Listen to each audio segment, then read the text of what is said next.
Puji nama Tuhan Bapak Ibu. Kembali dengan saya Batara Tobing, kita akan kembali mengupas firman Tuhan dengan firman Tuhan yang bertema pada hari ini adalah teguh dan jangan takut. Kita akan belajar dari Matius 8 ayat 3 sampai 27. Saya akan bacakannya. Lalu Yesus naik ke dalam perahu dan murid-muridnya pun mengikutinya. Sekoyong-koyongnya mengemuklah angin ribut di danau itu, sehingga perahu ditembus gelombang. Tapi Yesus tidur. Maka datang murid-muridnya menemui dia. Katanya, Tuhan, tolonglah kita binasa. Tolonglah kita binasa. Dia berkata kepada mereka, mengapa kamu takut? Kamu yang kurang percaya. Dan heranlah orang-orang itu, katanya. Orang apakah dia ini?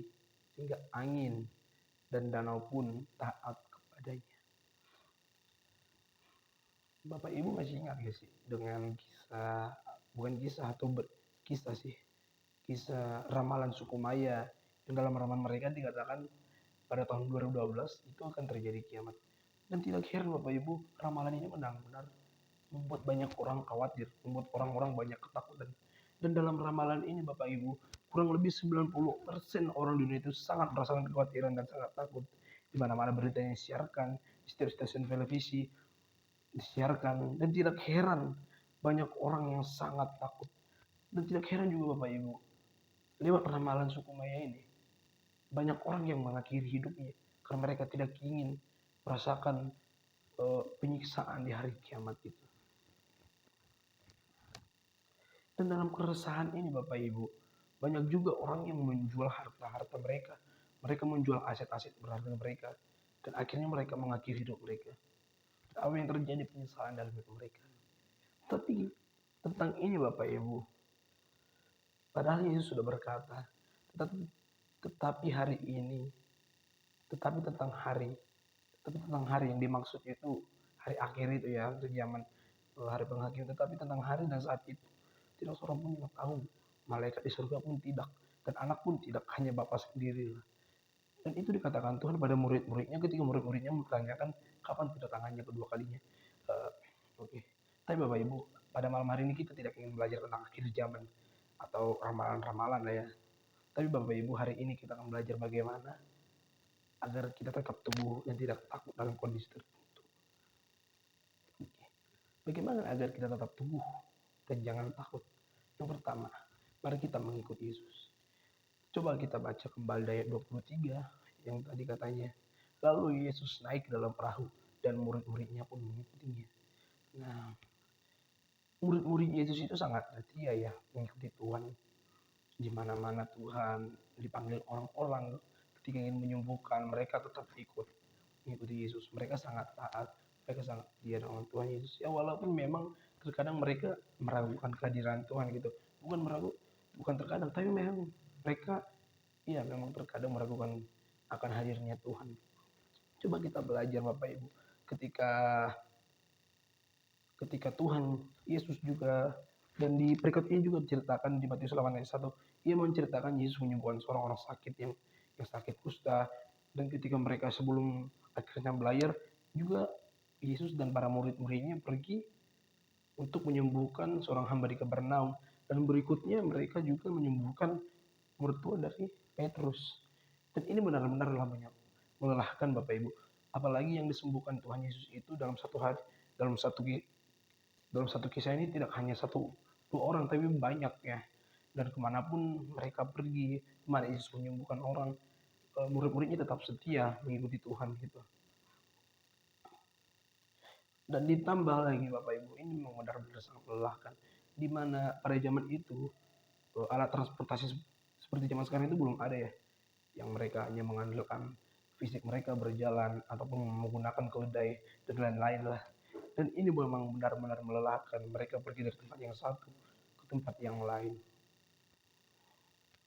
Perihal mengikuti Yesus Bapak Ibu, memang ini sangatlah berat. Ketika kita berani mengambil keputusan untuk mengikuti Yesus, kita harus siap melepaskan hal-hal yang mengenakan daging kita atau yang membuat kita sangat nyaman dengan keduniawian ya. Coba kita belajar dari Zakheus, pemungut cukai itu. Coba apabila kita lihat Bapak Ibu, Zakheus ini memang benar-benar sangat memiliki banyak harta ya, harta yang bergelimpah gitu. Tapi ketika dia memutuskan mengikuti Yesus, dia rela mengembalikan hartanya itu bahkan 2 kali lipat kepada orang-orang yang telah dia peras. Ada kesaksian dari seorang aktor Bapak Ibu, yaitu Jim Caviezel. Jadi Jim Caviezel ini adalah seorang aktor Hollywood yang memerankan Tuhan Yesus dalam film The Passion of Christ ya. Dia memiliki kesaksian seperti ini Bapak Ibu. Saat dia dipanggil ingin menjadi pemeran Yesus dalam film ini, dia sempat memikirkan tidak ingin memerani film ini dikarenakan akan merusak karir dia dalam industri film. Mengapa ia takut karirnya hancur Bapak Ibu Saudara? Karena memang biasanya aktor-aktor pemeran Yesus dalam Hollywood itu akan tidak terpakai lagi dalam film-film berikutnya. Tapi kita lihat keberanian seorang Jim Caviezel, dia rela demi demi memerani seorang pemeran Yesus dalam film ini. Dia rela karirnya rusak. Dan dia bersaksi Bapak Ibu, dengan cara inilah dia mengenalkan Yesus kepada orang-orang yang tidak mengenal Yesus. Mari kita belajar dengan aktor ini Bapak Ibu. Dia tidak takut kehilangan karirnya. Bahkan dia dengan siap walaupun sempat memiliki keraguan dalam hatinya ingin mengikuti film ini. Dan memang di tengah-tengah film Bapak Ibu, Jim ini selalu bernegosiasi dengan sang sutradara ya. Sutradaranya bernegosiasi dengan dia apakah dia ingin melanjutkan, tapi dia tetap setia Bapak Ibu, ingin melanjutkan ini.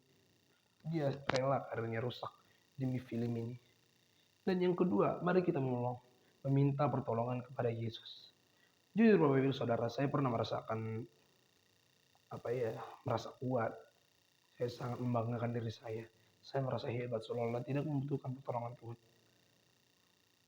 Saya pernah posisi itu Bapak Ibu. Dan itu adalah kesombongannya yang masih sering juga terbawa dalam kehidupan setiap manusia.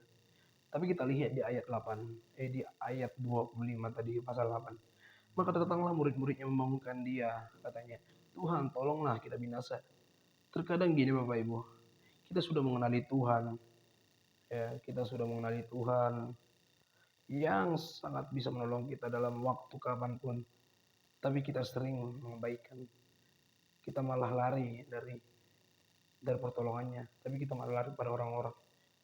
Kebiasaan orang-orang Bapak Ibu ya seperti ini, dia memiliki masalah, dia memiliki pergumulan dalam hidup, dia tidak bergumul kepada Tuhan, tapi dia menceritakan masalahnya kepada orang lain, dan dia berharap dengan bodohnya dia berharap permasalahan dia ini bisa kelar. Ya oke, permasalahan dia mungkin bisa kelar, tapi permasalahan berikutnya belum tentu orang yang dia jumpai ini bisa memberi saran untuk keluar dari masalah ini. Coba kita belajar Bapak Ibu dari kitab Yesaya ya. Yesaya 22. Jangan berharap pada manusia, sebab ia tidak lebih dari hembusan napas, dan sebagai apakah ia dapat dianggap. Nah, Nabi Yesaya ini tidak sembarangan mengatakan ini ya. Sebab sepanjang perikop ini menceritakan bagaimana kesombongan bangsa Israel. Dan coba kita lihat berikutnya. Mengapa Tuhan berfirman agar kita tidak berharap kepada manusia? Karena manusia itu dapat mengecewakan ya. Manusia belum tentu selalu menolong kita. Tetapi ketika kita berharap kepada Tuhan, dia pasti menolong kita. Dia tidak akan mengecewakan kita. Mungkin kita merasa dia telat menolong kita ya. Tapi ingat Bapak Ibu, Tuhan tidak telat. Dia mengetahui waktu yang tepat untuk menolong kita. Dan coba kita kembali ke 28 tadi, ketika murid-muridnya mengalami goncangan di tengah danau itu, mereka datang kepada Yesus. Dan walaupun dalam posisi ini mereka masih belum benar-benar mengenal Yesus, masih merasakan keraguan, tapi mereka memilih untuk membangunkan Yesus dalam posisinya saat tertidur itu. Apa yang terjadi ketika mereka membangunkan Yesus? Yesus mampu menolong Bapak Ibu Saudara. Dan yang ketiga Bapak Ibu, bagaimana agar kita tidak takut? Mari kita kenali Yesus dengan baik. Tidak sedikit orang mengenal pemain sepak bola. Tidak sedikit orang yang mengenali pemain sepak bola yaitu Cristiano Ronaldo. Dia pemain terkenal. Bahkan coba kita lihat ya. Bahkan anak kecil 80% kalau kita tanya, kau kenal gak Ronaldo? Iya dia tahu, bahkan tahu banget gitu ya. Kemana-mana kita pasti banyak orang yang tahu siapa itu Ronaldo. Tapi mereka hanya sebatas mengetahui Ronaldo ya Bapak Ibu. Tidak mengetahui siapa itu Cristiano Ronaldo, tidak mengetahui sisi beluknya, tidak mereka tahu apa yang Cristiano Ronaldo tahu pemain bola terkenal ini. Dan mereka hanya mengenal Ronaldo saat mereka bertanding ya, mengetahui Ronaldo saat Ronaldo dalam lapangan. Dan begitu juga dengan kita, orang-orang Kristen terkadang kita hanya mengetahui Yesus. Kita mengetahui namanya saja. Mengapa kita hanya mengetahui dia, tidak mengenal Yesus? Saat kita datang beribadah itu, kita hanya membuat ibadah itu seperti rutinitas, seperti bukan kewajiban dalam diri untuk menyenangkan hati Tuhan. Tapi mereka membuat ini seperti kebiasaan dalam hidup mereka. Itulah yang salah dalam orang-orang Kristen Bapak Ibu, Saudara. Apabila kita lihat mereka hanya sebatas mengetahui Tuhan, mereka tidak mengenal Yesus gitu dengan baik. Mereka tidak tahu apa yang Tuhan sukai gitu. Ini yang sering membuat orang Kristen tidak mengenal Tuhan. Apa yang katakan Yesus pada murid-muridnya ketika mereka sangat ketakutan di tengah badai itu. Coba kita lihat ayat 26. Ia berkata kepada mereka, "Mengapa kamu takut? Kamu yang kurang percaya."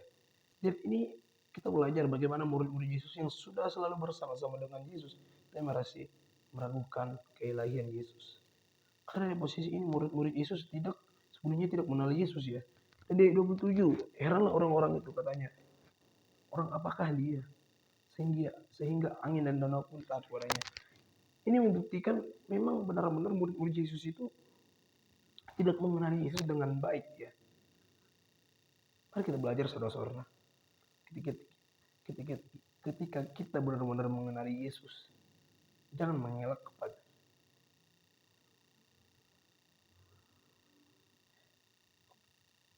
Mari kita belajar Bapak Ibu Saudara.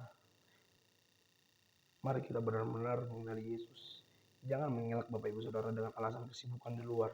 Percaya saya, kalau memang kita mengenali dia, kita pasti berani mencari waktu untuk membaca Alkitab atau mendengarkan firman-Nya. Ketika kita berani memberi waktu untuk Tuhan, percaya saja, segala urusan pekerjaan kita bakal aman di tangan Dia. Dan bagian penutup, memang menghilangkan rasa takut itu sangat sulit. Dan teguh dalam percobaan itu benar-benar sangat sulit ya Bapak Ibu. Tapi percaya, Bapak Ibu lewat pencobaan ini Tuhan melatih kita, melatih mental kita, melatih hidup kita, agar kita tidak takut dan kita tidak tidak ragu lagi dalam percobaan itu, agar kita tetap teguh. Mari kita percaya akan cobaan yang dikasih Tuhan. Percaya saja deh, percobaan yang dikasih Tuhan itu tidak lebih dari pencobaan atau pencobaan yang dikasih Tuhan itu tidak melebihi batas kemampuan kita.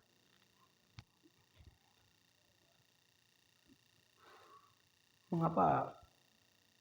Mungkin ada orang bertanya ya, mengapa banyak orang yang bunuh diri? Itu bukan Tuhan memberikan cobaan yang tidak mereka mampu ya. Tapi mereka tidak mengenali Tuhan dengan baik. Mereka tidak percaya akan hari-hari yang indah yang telah rencanakan Tuhan. Jadi mari Bapak Ibu, ketika Tuhan telah memberikan kita cobaan, mari kita jangan takut, mari kita teguh. Dari 3 poin yang tadi itu, kita sudah belajar bagaimana kita agar kita takut. Mari kita mengikuti Yesus. Baru yang kedua, meminta pertolongan kepada Yesus. Dan ketiga, kenali Yesus dengan baik. Dan di closing statement, di balik cobaan dan pergumulan hidup, mari kita tetap percaya bahwa Tuhan telah merencanakan hal indah di balik ini semua. Amin firman Tuhan Bapak Ibu. Semoga lewat firman Tuhan ini kita dapat teguhkan dan tidak takut dalam cobaan apapun.